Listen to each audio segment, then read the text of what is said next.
Good afternoon and welcome to the 2013-14 Bannon Institute, What Good is God? My name is Mick McCarthy. I'm the Executive Director of the Ignatian Center for Jesuit Education here at Santa Clara University.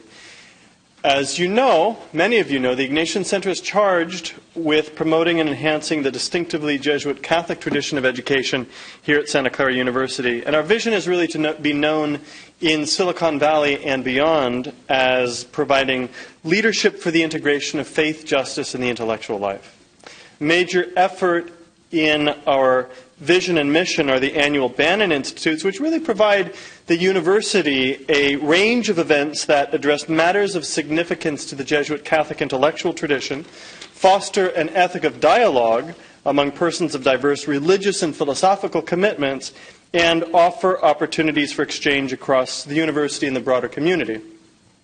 This year's Bannon Institute, What Good is God?, poses a question that has always been a concern of philosophy and theology, but in our times it has taken on added significance. Christian theologians have long asked, for instance, what do we mean when we assert that God is good? What kind of good might we understand God to be? What good is God? More and more, however, we may ask the question with a different intention. We may ask about God, what's the use? In an age that can rightly celebrate human achievement, apart from any religious framework, why God? Or again, what good is God? However one might approach the question, it is a question of enormous consequence and worthy of the intellectual energy of Santa Clara University. Moreover, it's a question that the Jesuit University of Silicon Valley is uniquely poised to ask.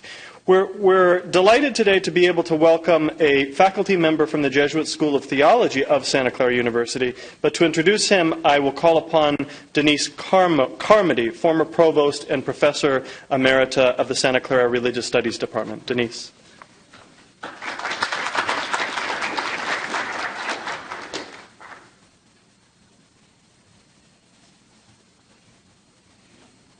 Thanks, Mick. Good afternoon, everyone.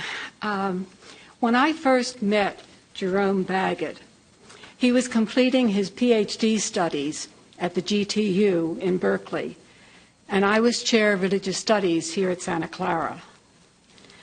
On the recommendation of colleagues from the Jesuit School of Theology, where he received his licentiate in sacred theology, we hired Jerome as an adjunct lecturer. During the several years that he taught for us, the accolades of his students showed his gifts as a teacher. Years later, when he was established as a full professor at JST, I read his second book, The Sense of the Faithful: How American Catholics Live Their Faith. I used this book in my graduate courses for several years. In the book, Professor Baggett distills from hundreds of interviews with practicing Catholics across the spectrum the many ways in which the stereotypes that divide progressive from conservative crumble when practice replaces rhetoric. The students loved his book. And even more, they profited from Jerome's generosity in meeting with them to discuss their research, his research. You will now experience both his teaching prowess and his scholarly gifts as he shares with us his exploration of atheism in America today. Please join me in welcoming Professor Jerome Baggett.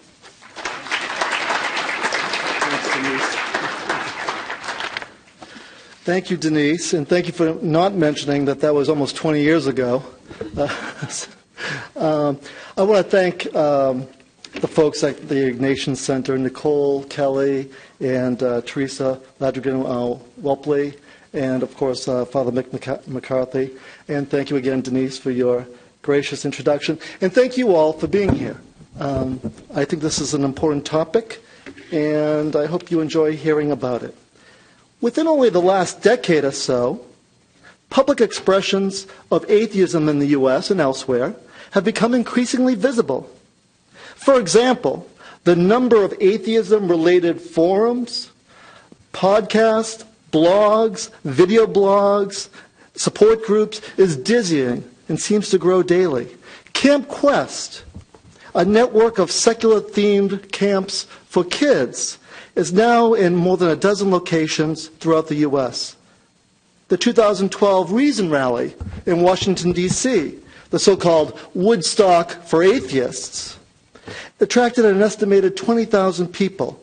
The Secular Student Alliance, the national umbrella for campus-based atheist and humanist groups, had fewer than 50 affiliates in 2006. Now, it has 400 affiliates scattered within and among universities and colleges throughout the country. And even atheist billboards are fast becoming familiar features on the American landscape. Reads one outside of Denver last Christmas, "Why believe in God? Just be good for goodness sake." Another one reads, this is in St. Louis currently, "Quit the church.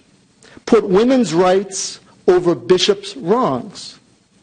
And another one in California, of course, reads, "Atheists make better lovers. After all, nobody is watching." I think I'd go the other way on that one, but that might be a harmless peccadillo on my part. Okay. A much discussed indicator that atheism is finding a place within the wider culture is the unexpected popularity of 4 books, all bestsellers at some point, that take aim at religion. Sam Harris's 2005 The End of Faith, Richard Dawkins' The God Delusion, and Daniel Dennett's Breaking the Spell, both published in 2006, and in 2007, Christopher Hitchens' God is Not Great, How Religion Poisons Everything. While these books are generally regarded as constituting the vanguard of what's been dubbed the new atheism, the term is actually misleading, and that neither atheism in general nor these books' arguments in particular are without precedent. What is new is what I'll call their offensively defensive quality. In other words, rather than trying to understand religion, presumed to be almost wholly nefarious, or to understand religious people, presumed to be almost uniformly fundamentalist, or even bother to engage religion scholars who do so, they take the offensive and seek to explicitly eradicate religion.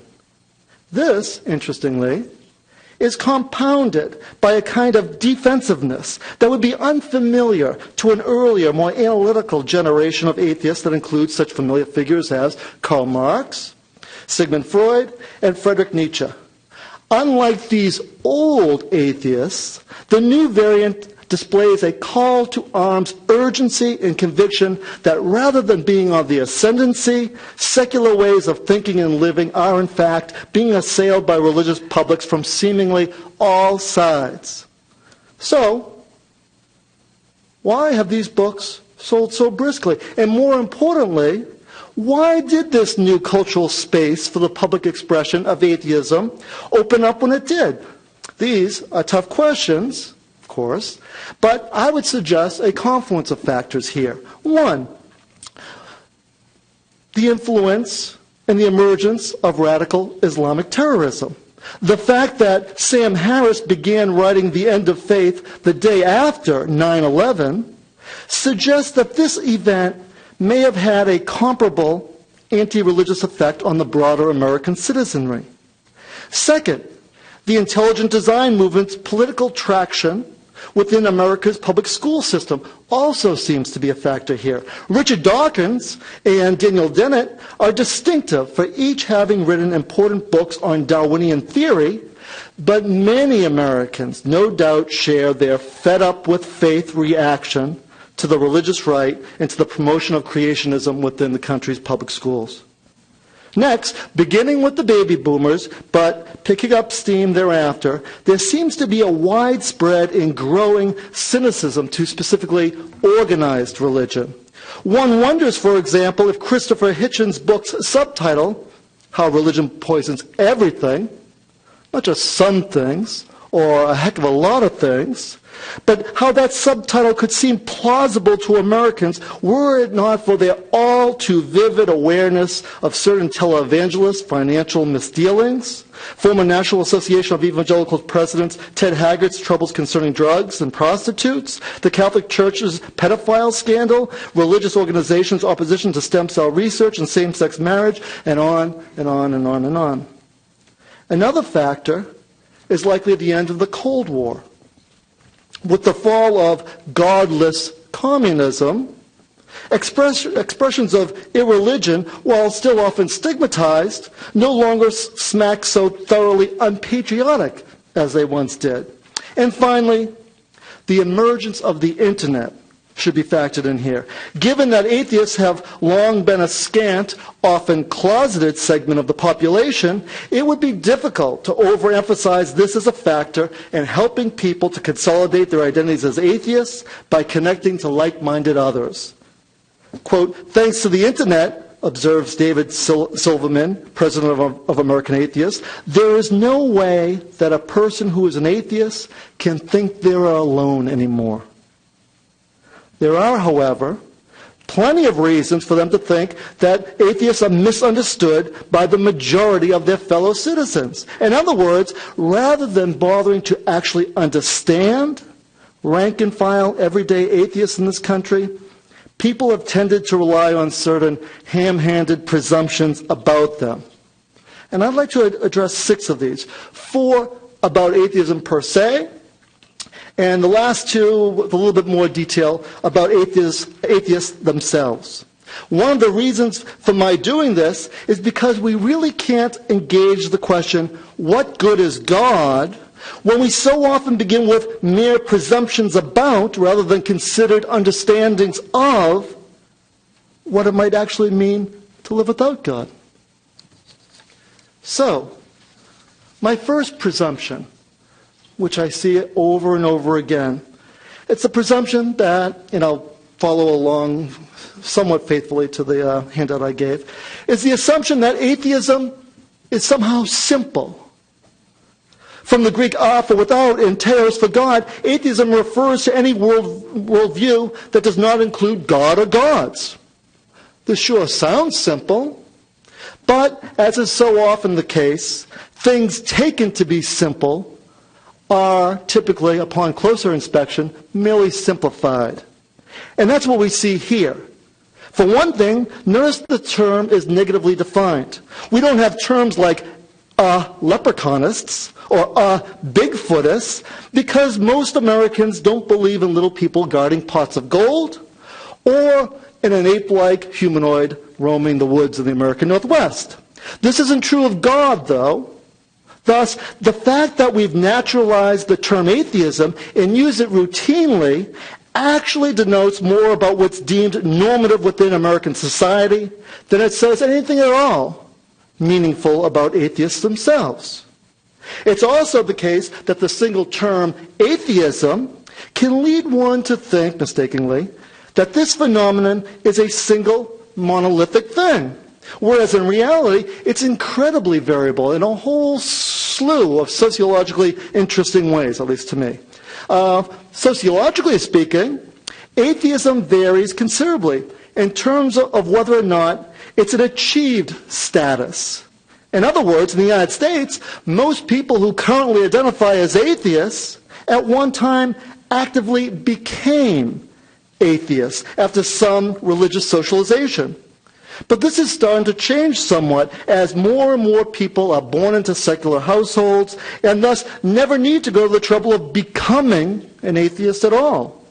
It's all they've ever known. And for those who do become atheists at some point, the degree of transformation is also enormously variable. Some people, for example, reject a faith in which they had little investment. Sometimes in sociology we call that alternation. Whereas others have been leave a faith to which they had at one time been deeply connected, in which case their transformation to atheism is more akin to a kind of profound conversion.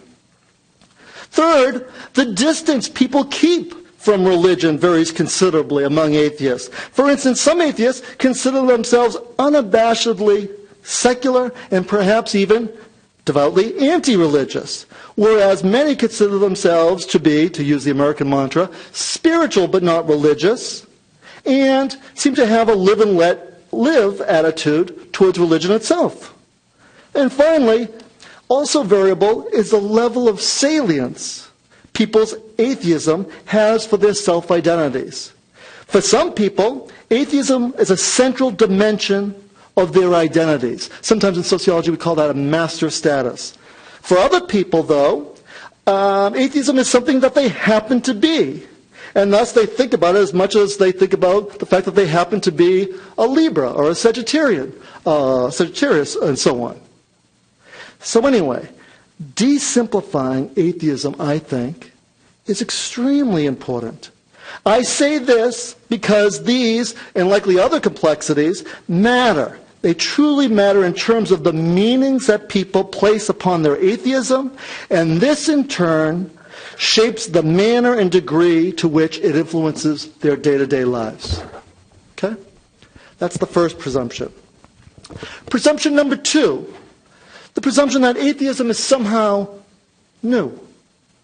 I want to be unambiguous about this one. What is new about the new atheism may be its offensively defensive tone, its spate of newly published books, and its newfound hearing within the public square, but it is decidedly not new with respect to its atheism, which is probably as old as religion itself. I can't give a full historical accounting here, although I'm tempted, but I want to make three crucial quick points. One, the intellectual roots of atheism in the West are remarkably deep. They reach as far as to the Greek philosophers of the 5th and 6th centuries BCE, who endeavored to replace mythological explanations of the world with ones based on the rational assessment of facts. Two, these roots are surprisingly variegated.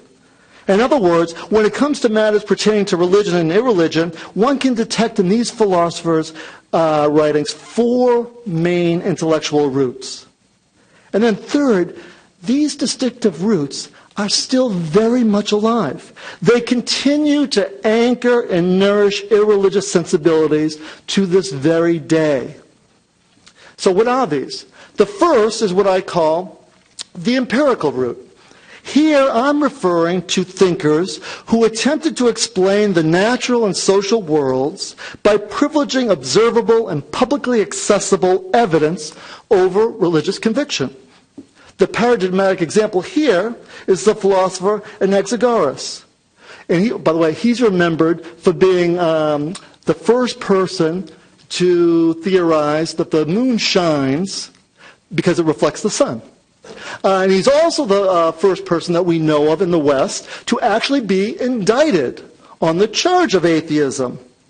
The record suggests that he ran afoul of the Athenian establishment when, in 467 BC, a meteorite fell to the ground. And, upon close examination, he concluded that rather than being deities, the sun and other stars were probably big chunks of metal. This, as you might imagine, this inference was not well received. Poor Anaxagoras was exiled from Athens for life. That brings us to our second route. The critical route is what I call it these days. These are thinkers who, rather than disregarding religious explanations of things, instead turn their attention to religion itself and try to explain its origins, debunk it, or oftentimes both. Here, the representative figure is Democritus, who's best known for his theory that the universe was comprised of, wait for it, atoms. And these atoms, he claimed, interacted randomly and thus, in his view, left no room in the cosmos for either teleology or divinity. Wondering why religious ideas would enter people's minds in the first place, he responded with two theories which have come to be espoused by scholars and now bloggers for 2 millennia. The first, more psychological theory, posited that gods appeared in people's dreams particularly dreams due to their own guilty consciences. And in time, these gods became configured as deities associated with certain moral obligations of various sorts. The second, more anthropological theory founded the origin of religion on people's tendency to assign gods to those wonders of the natural world that instilled in them the most awe and fear. Thirdly, the agnostic route.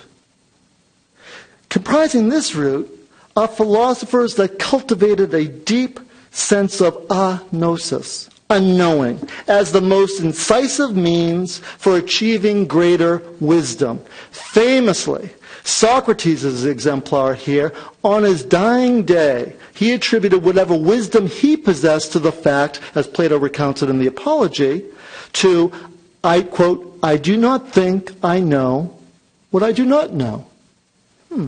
Indeed, his so-called Socratic method is tantamount to the actual embrace and marshalling of doubt for the very purpose of attaining wisdom. And then finally, what I'm calling the immanent route of atheism. Here we move from, for those of you keeping score, from Hellenic to Hellenistic society. And I'm referring to thinkers in the schools of thought they founded that were less concerned with critiquing the transcendent realm and more concerned with helping people to find meaning and happiness within the everyday, immanent world. Cynics, for example, claimed that happiness was found in overcoming desires for power and possessions and living according to their own natural instincts. Stoics, on the other hand, taught that happiness meant a freedom from destructive emotions and a commitment to duty. Epicureanism, probably the most influential of these schools, resisted both of these positions and claimed that happiness came from learning to appreciate the pleasures of daily life and overcoming the fear of the things that one cannot control. For instance, death, Epicurus wrote in a still oft-quoted passage today, is, quote, "nothing to us, seeing that when we are, death has not come. And when death has come, we are not." Okay? So, atheism is not new. These roots reach back far. Nor, presumption number 3, is atheism something extrinsic. When I denote that this presumption is false, I'm pointing to the reality that atheism does not emerge from some outside source. It's very much connected to important developments within Western consciousness and, importantly, to the ongoing project of articulating theism itself. In his monumental book, A Secular Age, Canadian philosopher Charles Taylor puckishly describes this mode of theological articulation as the excarnation. Not the incarnation, the excarnation. And by this he means that rather than continuing to frame what it means to be religious in a subjective mode in terms of communal bonds, embodied experiences, pious practices, mystical insight, and so on, it came to be construed far more objectively. It came to be framed, in other words, as intellectual assent to objectified creedal assertions that, with the advances of modern science and ongoing rationalization of consciousness, ultimately made it much easier to disconfirm religious claims. This, in turn, made the emergence of atheism as a legitimate option nearly inevitable, first among intellectual elites, and then, of course, among the broader populace. And for the sake of time, even though I'd like to talk about this presumption more than I could all day, I'll leave this important point at that. Suffice it to say, though, that the emergence of atheism in the West was not extrinsic to important developments within Western theology. It was, as they say in those Hollywood heist films, very much an inside job. Okay? That leads me to my fourth presumption, which we see again and again and again. This presumption that atheism in the United States is somehow numerically insignificant. Most Americans, it seems, appear to understand that atheism is pretty widespread globally. After all, recent calculations, rather conservative calculations, by sociologists, have determined that the number of people who say they don't believe in God or who aren't in any way religious is somewhere between 1/2 and 3/4 of a billion worldwide. This is a lot. In fact, if these people were envisioned as constituting a coherent worldview, they would actually account for the world's 4th largest, after Christianity, 2 billion, Islam, 1.2 billion and growing, and Hinduism, just under 900 million or so. Okay? So most Americans seem to acknowledge this reality on some level, yet, for lots of cultural reasons, they tend to underestimate the number of atheists among their fellow citizens. This is unfortunate because the number of self-reported atheists in the U.S. is hardly minuscule. In fact, if we consider the Pew Forum's recent 2008 finding that 5% of the American public tells pollsters that they don't believe in God, which is about the average percentage that appear in other reputable surveys, then it would be very difficult to write this group off as numerically insignificant. After all, that 5% represents more atheists in the United States than the number of Mormons, Jews, Muslims, and Buddhists in the United States combined. Okay? And what's more, we have lots of reasons to suspect that this 5% figure almost certainly undercounts the present and possibly future number of atheists in the United States. And I say this for 3 kind of sociologically wonkish reasons. But here I go. The first would fall under the rubric of what sociologists would call unnuanced survey construction. In other words, most surveys on religion that ask about belief in God offer too few response categories. Yes, no, stuff like that. However, in the relatively few surveys, nationally representative surveys, that have more intermediary responses, I don't know, I'm not certain, sometimes I believe and sometimes I don't, then with those surveys, we see another 1/5 of the population choosing those intermediary responses. So, rather than focusing on the 5% of Americans who explicitly say they don't believe in God, we'd be better served to focus on the full 25% who either don't believe or are authentically uncertain about God's existence. Second, again, sociologically wonkish, but important, even with these more nuanced surveys, there's still the so-called problem of the social desirability effect. In other words, because atheists are such a stigmatized group in the United States, there's a nay-saying bias on survey questions about atheism.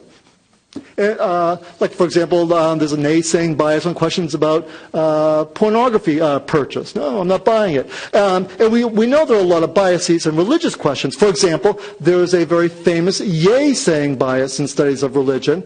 40% of Americans will say yes to the question within the last 7 days, have you attended a religious service of some sort? 40% say yes, but if you actually count cars at religious institutions and average number of occupants on a Sunday or Saturday or even Friday per car, per county, and so on, that number is probably closer to 26.2%. So anyway, there are yay-saying biases in religion, but there's a nay-saying bias for sure when it comes to atheism.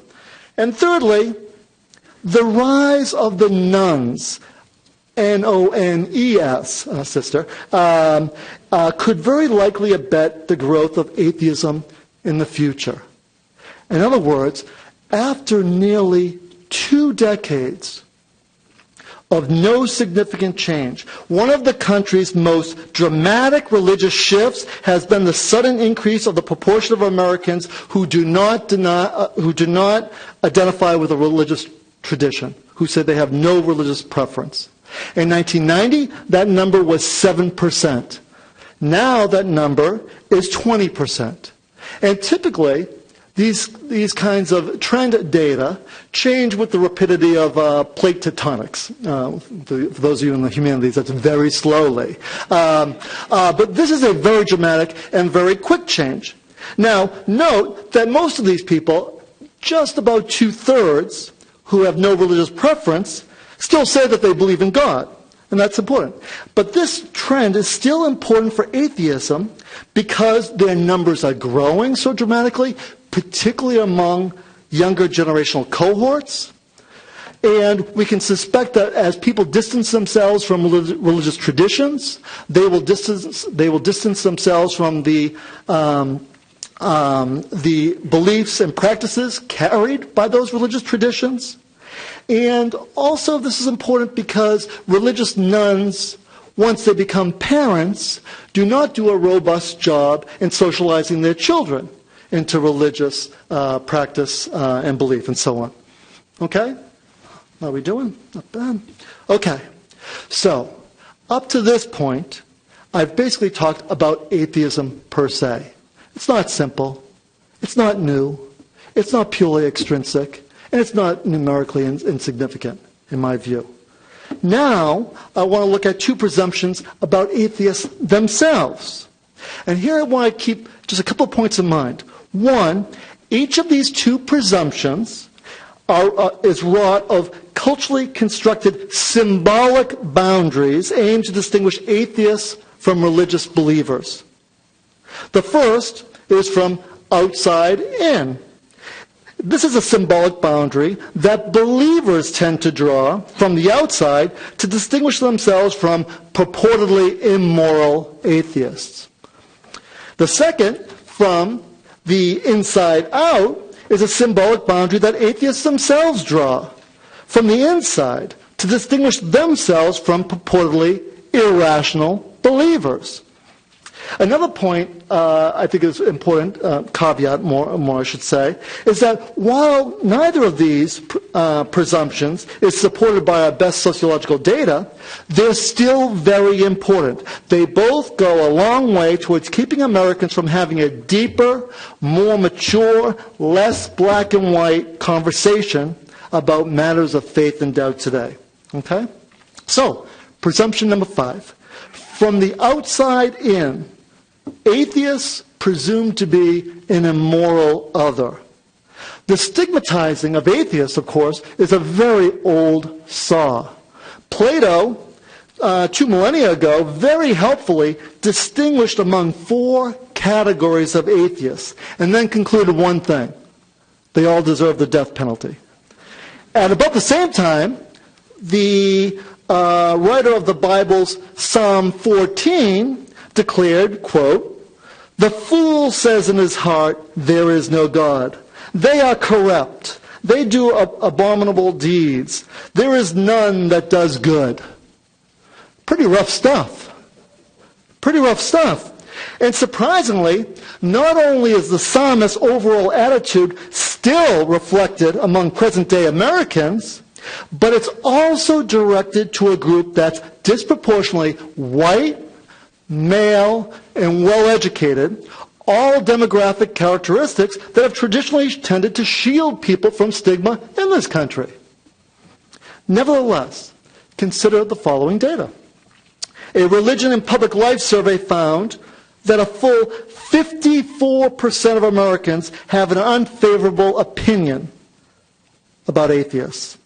In a recent Pew study, nearly 2/3 of Americans said they would be less likely to vote for a qualified presidential candidate if he or she were an atheist. I happen to remember this, I don't know why. Only 46% said that about a qualified presidential candidate who was a Muslim, and only 46% also said that about a qualified presidential candidate who was homosexual. Okay? Things look pretty similar when you get closer to home. 7 in 10 Americans tell pollsters that they would be troubled if a member of their immediate family were to marry an atheist. And all in all, according to a very careful and extensive study of Americans' attitudes towards various minority groups, conducted by the University of Minnesota, atheists are the group most stigmatized and least accepted by their fellow citizens. And I say this denotes a symbolic boundary because the people who draw it typically don't have a particular other in mind. After all, unlike other minority groups, atheists can easily pass for everybody else at the office, at the supermarket, down the street. Thus, the presumably immoral atheist is instead a symbolic, not a particular, a symbolic other who functions to assure Americans that in a time of increasing cultural diversity and ideological diversity, the foundational sources of our collective morality are broadly shared, and thus our national community is strong. Its functionality notwithstanding, though, this viewpoint is problematic because when it comes to morality, real-life, full-blooded atheists don't look very much like symbolic ones at all. The data is unmistakably clear. Atheist lives are as morally serious as anybody else's. In fact, when compared with Americans who identify with various religious groups, atheists and other secular people are more supportive of gender equality, gay rights, stem cell research, physician-assisted suicide, and more supportive of progressive tax policies that redistribute wealth from to poorer citizens. They're also considerably less supportive of corporal punishment of children, the death penalty, and the government's use of torture. In fact, one 2005 study found that less than one-third of self-identified secular Americans considered the U.S. invasion of Iraq to be justified, whereas 87% of evangelicals, 84% of Catholics, and 73% of mainline Protestants considered it justified. Oh, and this isn't so scientific, but it's also worth noting that atheists are rather underrepresented in the American penal system. And if you compare less religious regions to the so-called Bible Belt, those other regions have considerably lower murder and violent crime rates. That's more of a factoid. Okay, so another way of stressing this is to talk to atheists. And I've been doing a lot of talking, well, I do a lot of talking, but I've been doing a lot of talking to atheists lately from my, what I call, the Varieties of Irreligious Experience project. So I've interviewed, I think, about 150 atheists. I've done 2-hour interviews with atheists. For about another 350 have filled out questionnaires, usually about 5 to 10 pages long, over 500 surveys and so on. And I'm finding that, and this research is ongoing, but without a doubt, the people I've interviewed are morally discerning and even often cast belief in God as being detrimental to ethical reasoning. And let me just give you a taste for this. Here is a woman I interviewed just over the summer, as a matter of fact, a former nun. At the time, N-U-N, a former nun. And about halfway through the interview, I say, I'm in italics, now that you've gone through this big change in your life, and how you see the world, how do you know when you're on the right track ethically? And she says, well, I take the God part out of it now, but I really do subscribe to a version of Thomistic reasoning in the sense I think morality is written into human nature. So I pay attention to what I think is good in terms of human flourishing. You know, maximizing the greatest good for the greatest number of people is an important start for coming up with big policy decisions. And when we're talking about day-to-day relationships, one of the key things for me is honesty. Being honest with myself, with other people, and living life in an honest way and in a loving way.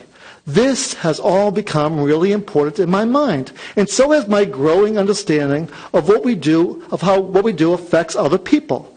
That's just the way it is. We're connected. You see, I've learned that I get to create my own meaning.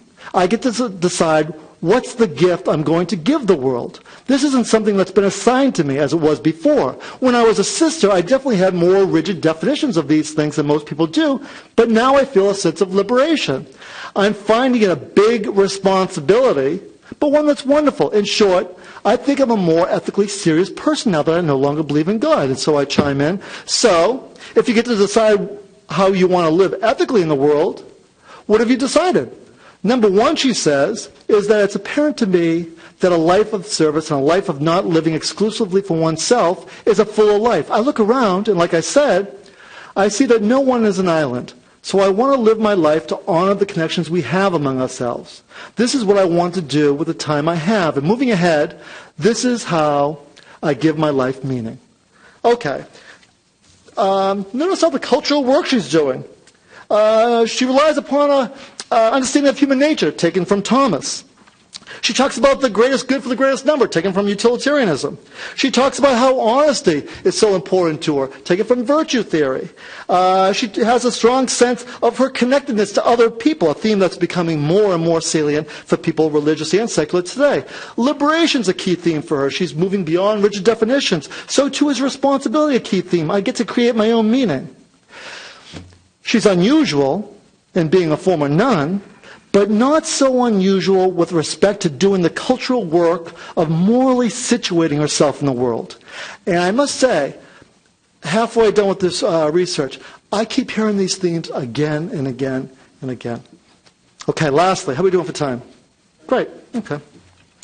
Last one, presumption number 6. This from the inside out. Atheists as the rational other. For the most part, atheists are well aware of their being morally stigmatized, and since it's empirically unfounded, many are understandably irked about it. In an attempt to overcome this stigma, what sociologist Irving Goffman famously called a spoiled identity, they tend to pursue 2 distinct strategies. The first is what I call the moral sameness strategy. Teresa is a good example here.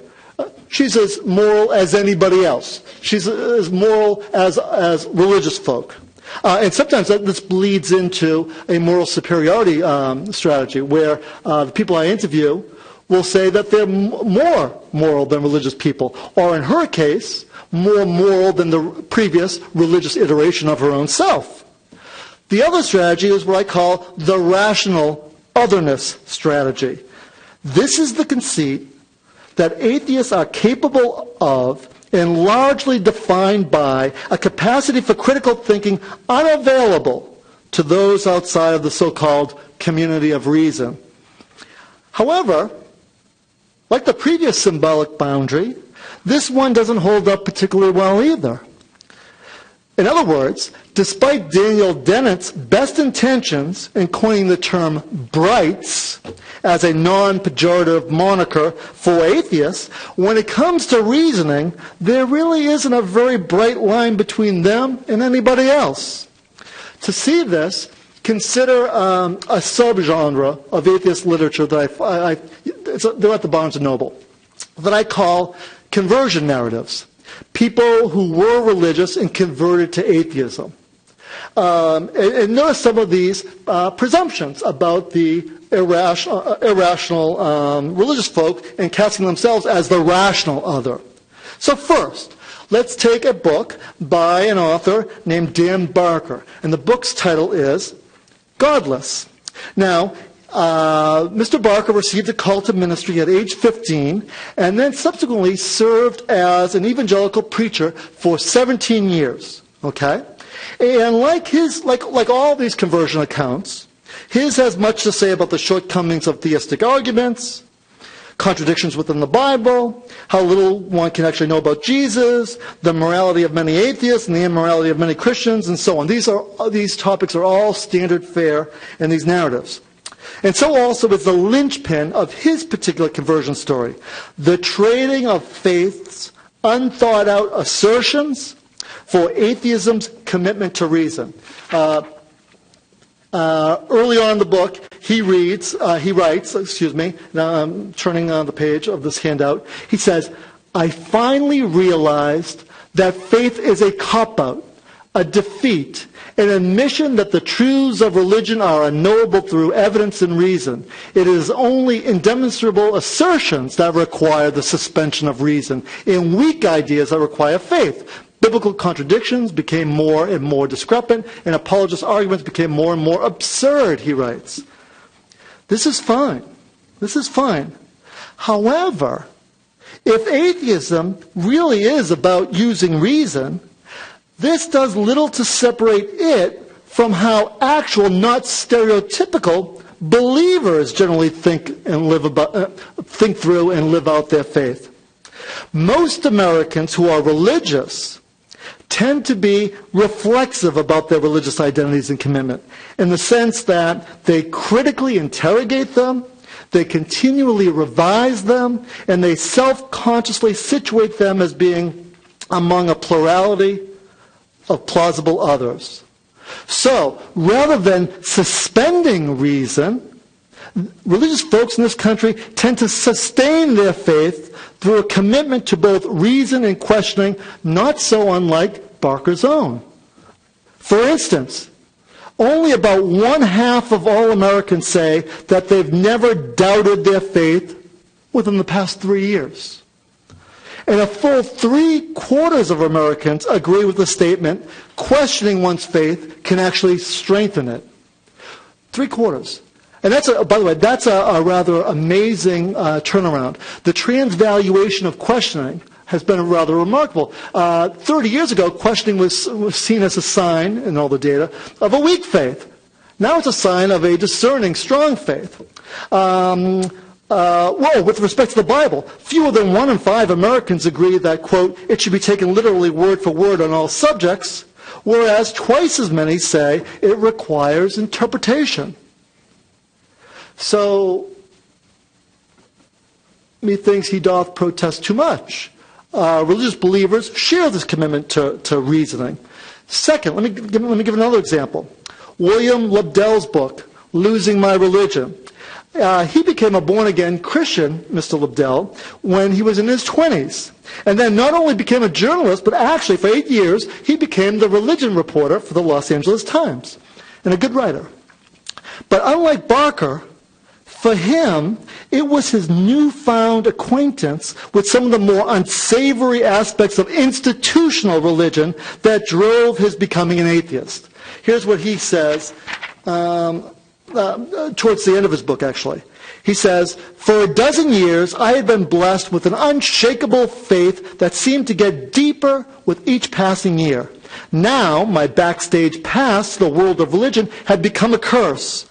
I no longer gathered information about my faith from carefully written books, inspiring sermons or homilies, classes taught by and filled with fellow Christians, and well-choreographed church services. Starting with the Catholic Church scandal, I began to cover much less bright, shiny stories.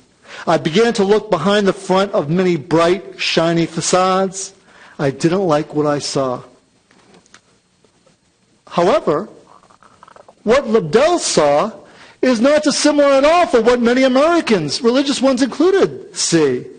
Consider that only about 1 in 5 Americans report having a great deal of confidence in organized religion, which is about exactly the same proportion who say they have a great deal of confidence in America's financial institutions.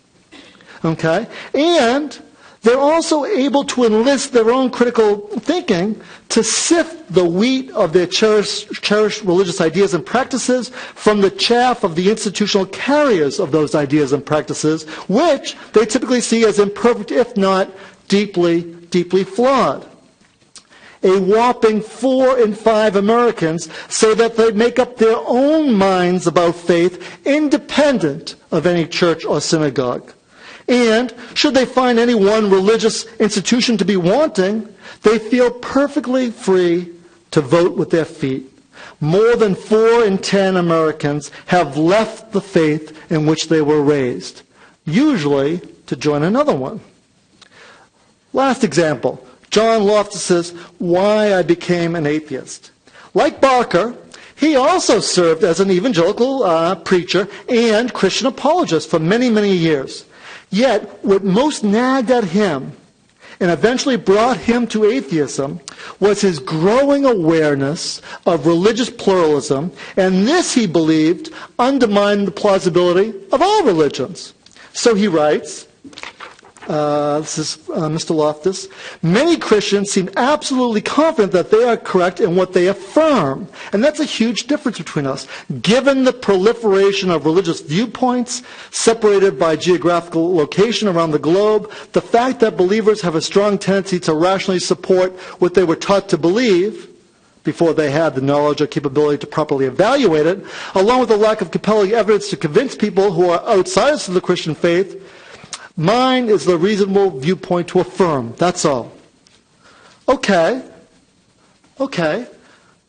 This is a problem for him, but other Americans, religious ones included, are also cognizant of religious pluralism.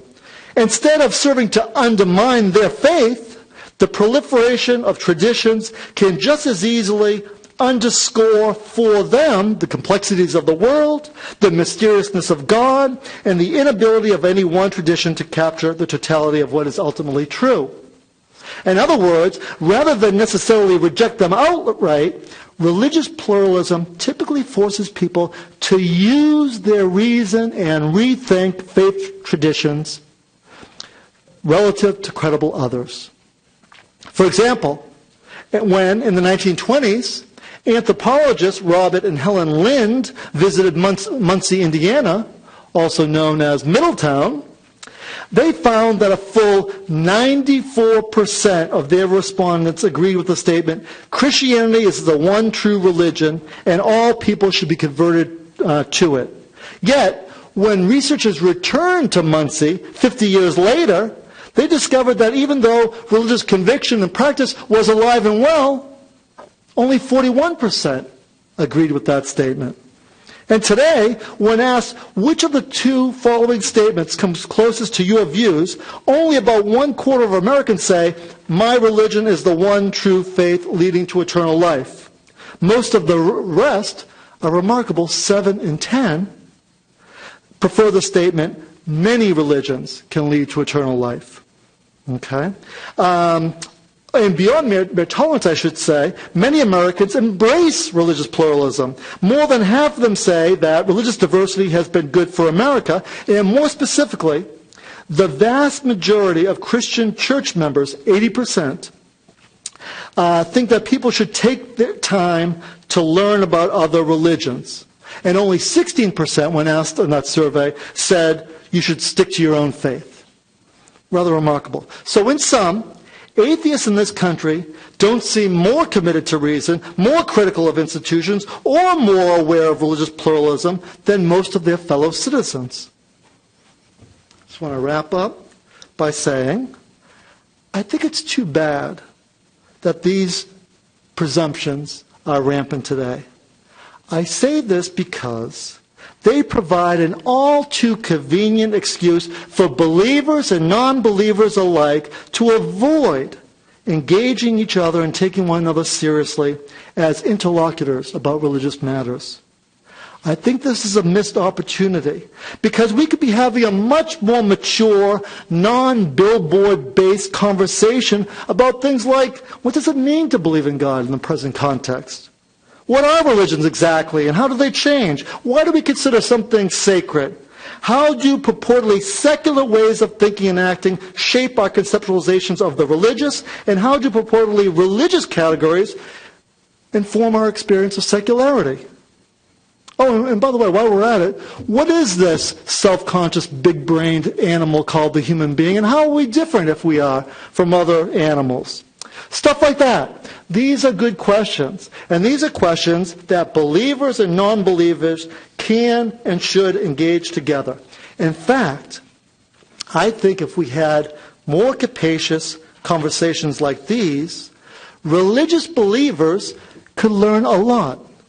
For example, among other things, they could learn to better appreciate that religion is an inextricably cultural phenomenon.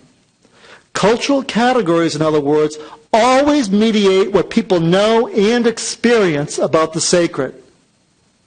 And it's only in understanding this and being reflexive about the inevitability of our use of cultural symbols and narratives that believers can come to a less intellectually complacent and more summoning awareness of what H. Richard Niebuhr once called the God beyond the little gods.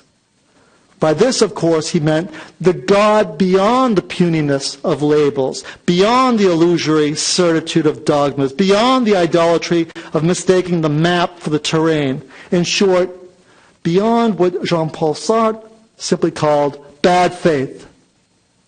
At the same time, though, atheists themselves could learn a thing or two from this more broad-minded conversation. In addition to religion being a cultural phenomenon, I think such conversations might go a long way to revealing, if I may, to atheists, that culture is an inextricably religious phenomenon. More mature conversations about the kind of big questions I've mentioned would likely compel them to be similarly reflexive and better assess their own dogmatisms. In other words, they too could learn to better interrogate their often unquestioned fidelity to such sacralized cultural narratives as those that naturalize the project of becoming an unencumbered self, as those that presume the universality of reason-derived truth claims, as those that uncouple the American dream from its often nightmarish societal and environmental effects, and so on, and so on.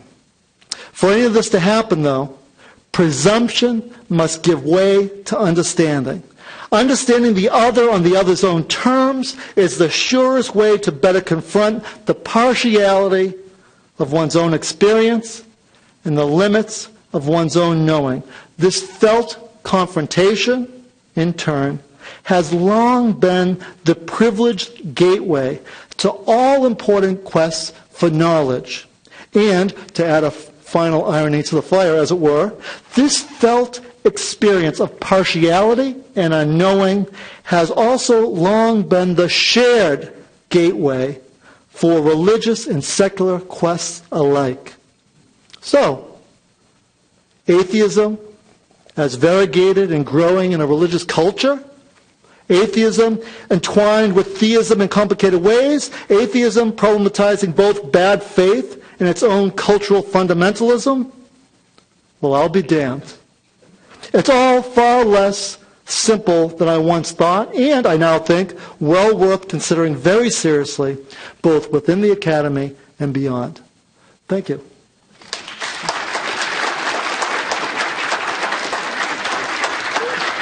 Okay. All right, enough already. We have time for questions.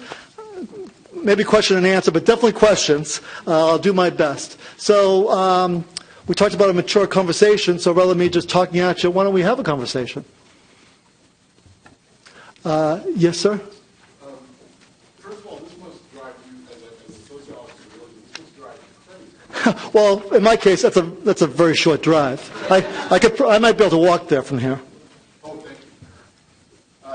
I was expressing, there we go. I was expressing sympathy for what it must be like to be an expert who knows these facts, sociological facts, and to see that the conversation often proceeds with a great deal of ignorance, and that must be hard. And I'm wondering, tailing onto that, Hitchens and Dworkin and Dawkins, surely people have put some of these, it's hard for me to imagine, even though Hitchens was an amazing person, but yeah, that's a pretty amazing absolute generalization for a title, right? Yeah. But even with that kind of effrontery, you might say, surely people put these questions to him, intelligent questions about the nature of this discussion, and, for example, this sociological evidence about the nature of believers and atheists. And I wonder, do you know of times when the shining lights of the new atheism have had to respond to specific and subtle questions based on some real knowledge that goes on? I'm trying to think about all the blogs I've seen on various debates. Oftentimes one of these folks talking to or debating, some country person someplace. It's a tough question. A couple of things come to mind. I like those books. Those books got me interested in this topic. But the thing is, on the elite level, it seems very black and white. God exists. No, she doesn't. Yes, no, she. That type of thing. Whereas on the everyday level, things are very gray. Atheists and believers are more similar than they are different from one another. And that is, I would suggest, they draw upon cultural categories which are limited. American atheists and American believers have something in common. They draw upon tropes in American culture, and those are limited. They both enable us to say some things and constrain us from saying everything. So that's one thing. The other thing is, my students, when I taught my Sociology of Atheism class, we read a couple of these books, which again, I like them. But my religious students, and I have everybody in the class, they didn't see themselves in these books because they thought they were based on stereotypical religious folks, fundamentalists, very judgmental and all this kind of stuff. So they weren't as challenged by them as I hoped they would be. You know, and so the other thing is, I actually think one of the disappointments is I think these new atheist writers are confusing genres.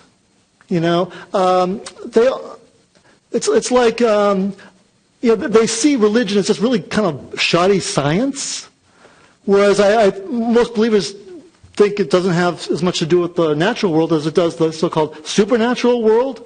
So I think a lot of these new atheists confuse genres. It's like reading Kafka's The Metamorphosis and concluding that it's a very bad entomology textbook, or reading War and Peace and thinking, boy, that's a very inaccurate depiction of the Napoleonic Wars.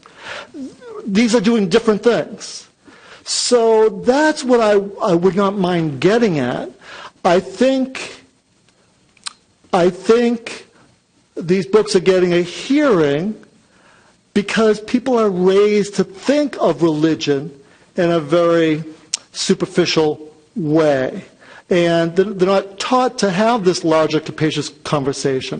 For example, some of you might have an experience that I had a million years ago when I taught English, but I also taught theology at a Catholic school. This is way back in the 1920s.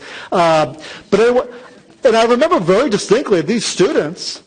They had these big books, the Northern Anthology of English Literature. That's a big book. And then they have their Western Civ history book. And then they have their calculus, a trigonometry book, also a very big book.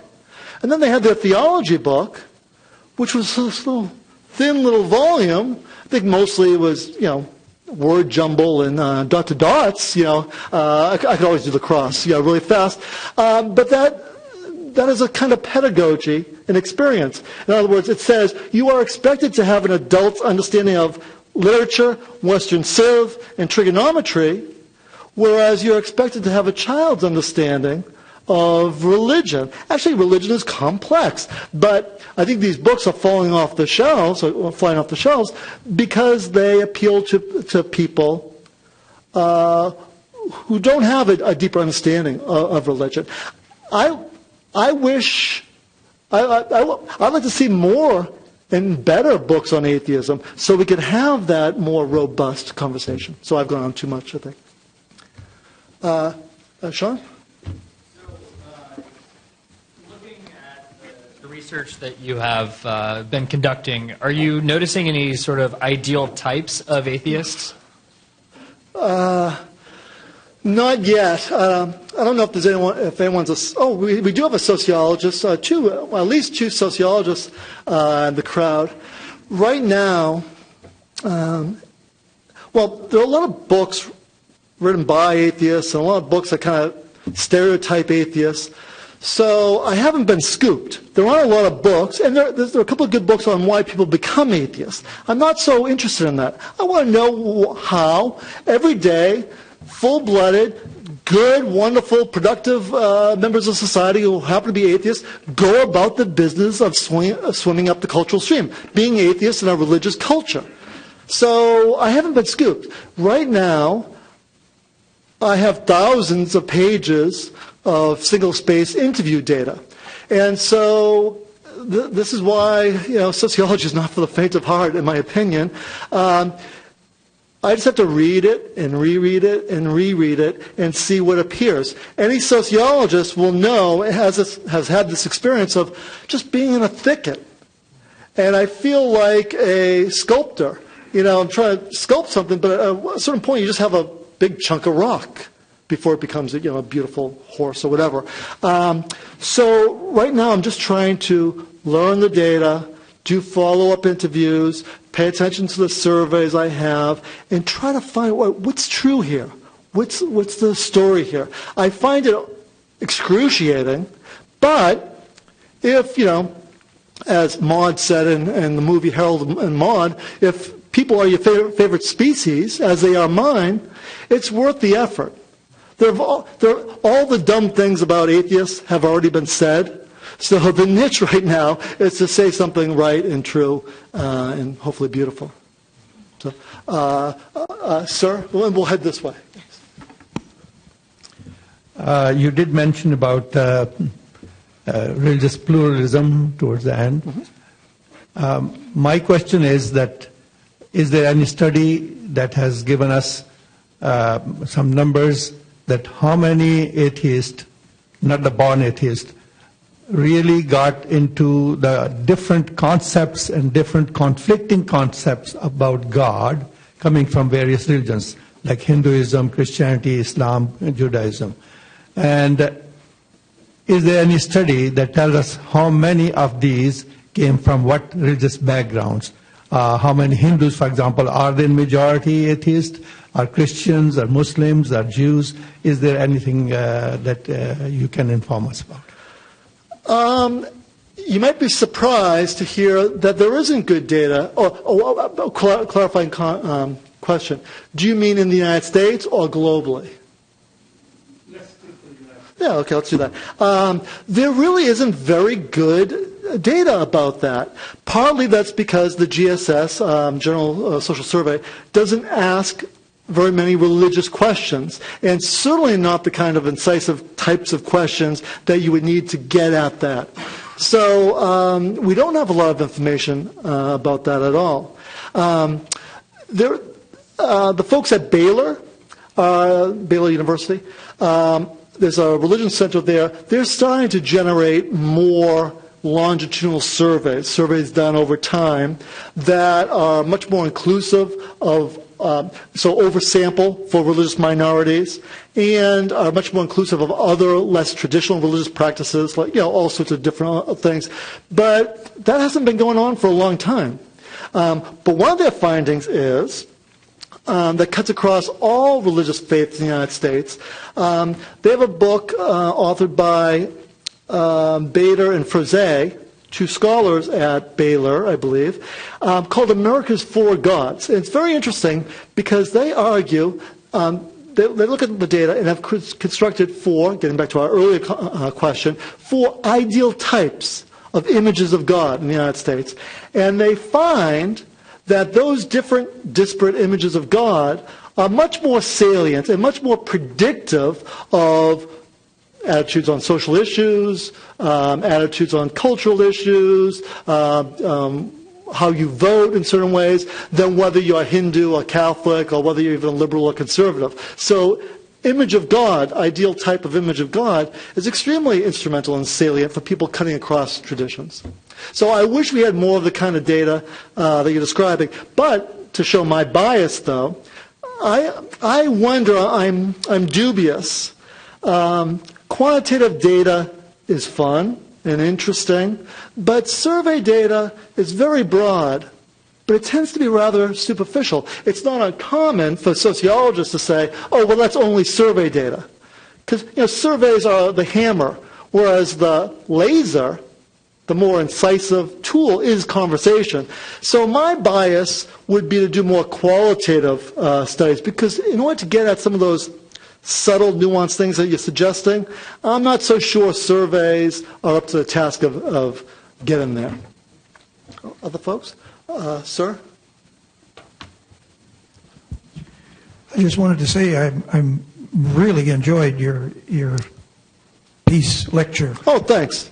And the boyish good looks weren't distracting? You were able to focus on the content, okay? That was okay. But it's exactly the opposite of what I assumed it would be. Now, I'm a religious skeptic. Do we really believe that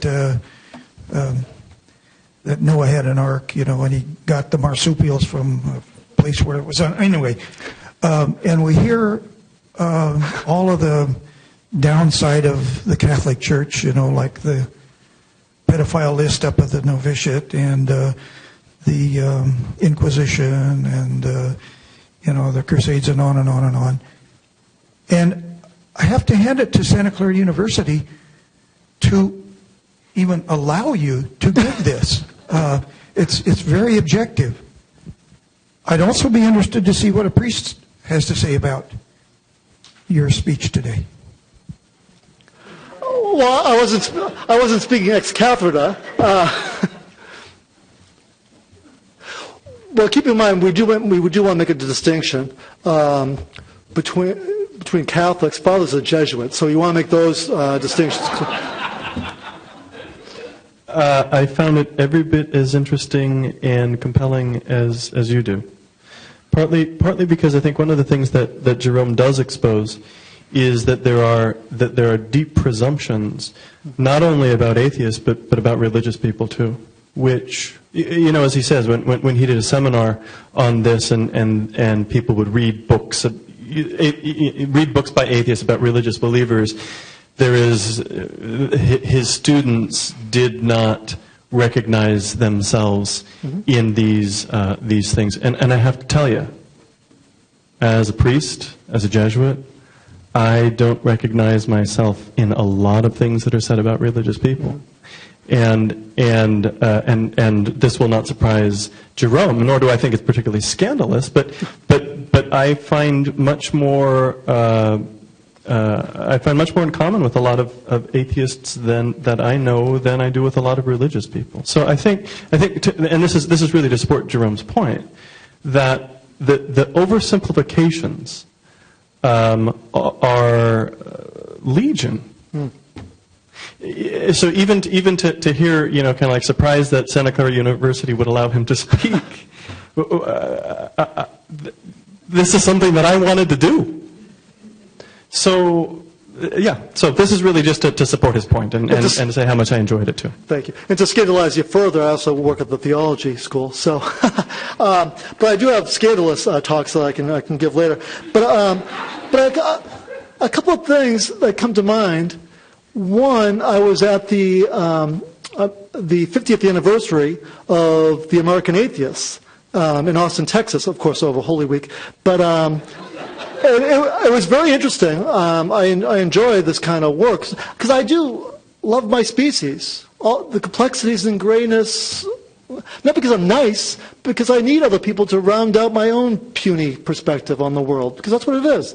But anyway, I even volunteered to give a talk there next year, partly because I said to the president, religious people won't take you seriously if you don't say truer things. I mean, oftentimes religious people scapegoat atheists, but these folks were doing the same thing with religious folks, and so I think I might be on the docket because there's mutual misunderstanding. So that's one thing. But also, we might be coming kind of full circle.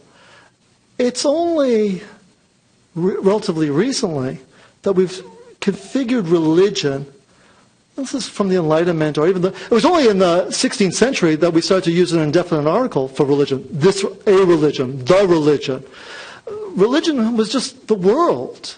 And it's only recently that we see it as sets of intellectual propositions. That's not the whole of religion. That's a relatively new animal.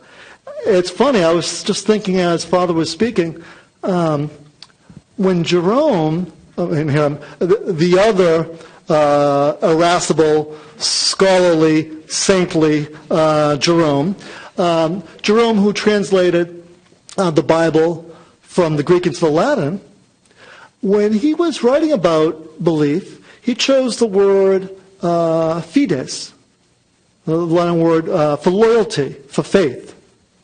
But that word in Latin doesn't have a verbal form. So he could have taken opinion, which is to have an opinion, But he didn't. He used the word credo, which comes from the Latin word for heart. So to believe doesn't mean to have an opinion, a propositional idea. It's to believe in the sense of to give your heart to be committed to something. It's not jot and tittle. So this sort of fundamentalist view is actually a new thing in this country. Fundamentalism doesn't even emerge until the 19-teens. It's not old-time religion. It's hyper-modern religion. It's reading the Bible like it were a science textbook. So anyway, I think in some ways this embracing the gray, embracing our own unknowing, embracing a much more robust understanding of what constitutes religion is coming full circle in some ways. I want to make sure students have a chance to. Okay, it looks like, are you an undergrad? You look like an undergrad. Maybe a freshman. Are you new here? I'm a retired faculty member and agnostic. It seems to me there are many, many more agnostics than atheists in America. It's just atheists are out there, they're more vocal, they write books and so forth. So I wonder if there's been as much study as you and others have done on agnosticism instead of atheism, because it seems to me it's actually more significant for society, at least in America. Just starting, and actually when I posted my invitation to participate in this study, say I'm doing a study on atheists, I think I said something like, I'm doing a study on atheists and other non-believers, many agnostics included themselves. So I'm going to be able to compare atheists with agnostics and so on. But it's hard to do the kind of study you're describing, because when Denise referred to my book on American Catholics, that was easy, because I knew where they were. You know, I could there was a list of parishes. I could take every nth parish if I wanted. There was a list of parishioners. I could take every. There's a list of them. Whereas for agnostics and atheists, it's harder to get. And I worked really hard not to just get the folks that are on these websites and so on.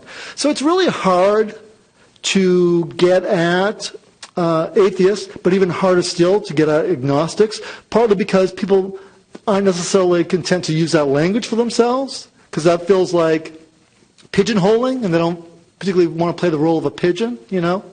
But those other surveys I mentioned to you that had those intermediary responses, these are relatively new surveys in the last 10 years or so. So I think that over time, if we keep doing this kind of survey work, we might be able to make some of these comparisons, hopefully.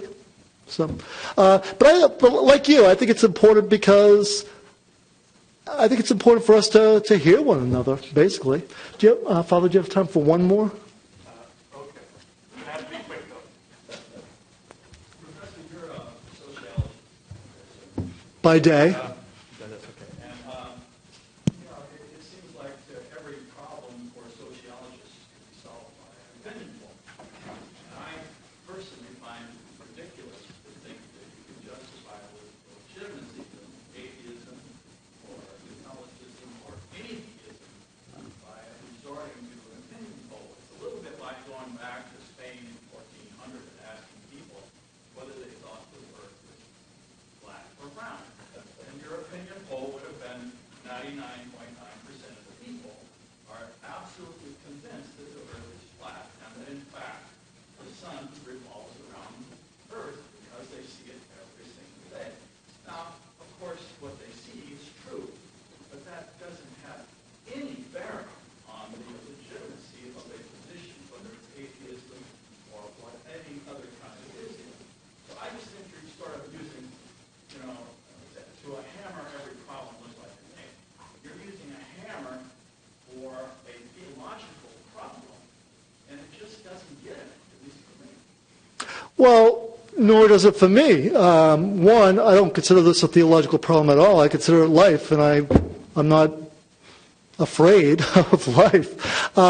Two, maybe you didn't hear me, I also think survey instruments are duller instruments. They're just a quick snapshot, And then 3, my commitment to doing these qualitative interviews, which are an enormous amount of work, I think is a reflection that I agree. I want to get deeper than these numbers.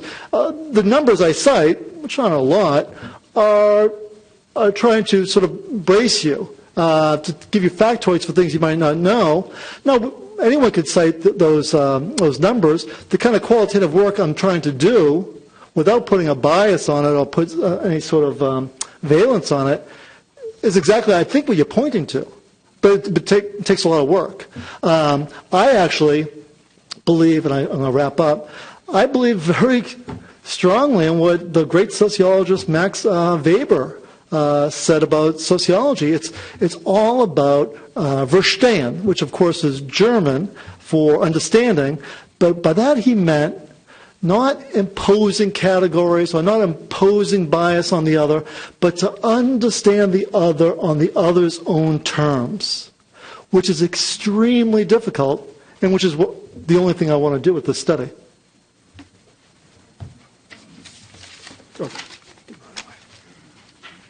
Jerome, that's a great point just for me to thank you for the call really to deeper understanding, and as you say, a much more robust conversation about things that matter, but at a religious level, at a cultural level, at a sociological level. We are very, very grateful to you for adding to our own deeper understanding. So thank you so much for. Just a few pieces of business. Thank you all for attending. It's very helpful for us to have your feedback, either on the card that you can put in the box outside, or if you received or if you filled out an RSVP, you can do it in a mobile device. I would like to announce that Jerome's book is available, and he will be outside to sign it for those who wish. Also, just to announce some upcoming offerings, we'll hope you'll be able to join us for our last public Bannon Institute event for the quarter. William Kavanaugh will be speaking on religion and violence on November the 12th. I would like to make a note that our November 19th Bannon Institute event, Guadalupe Unbound, has been canceled due to unforeseen circumstances, but we ask you to please check out our website and upcoming emails for our winter quarter offerings. Let us offer our thanks once more to our professors.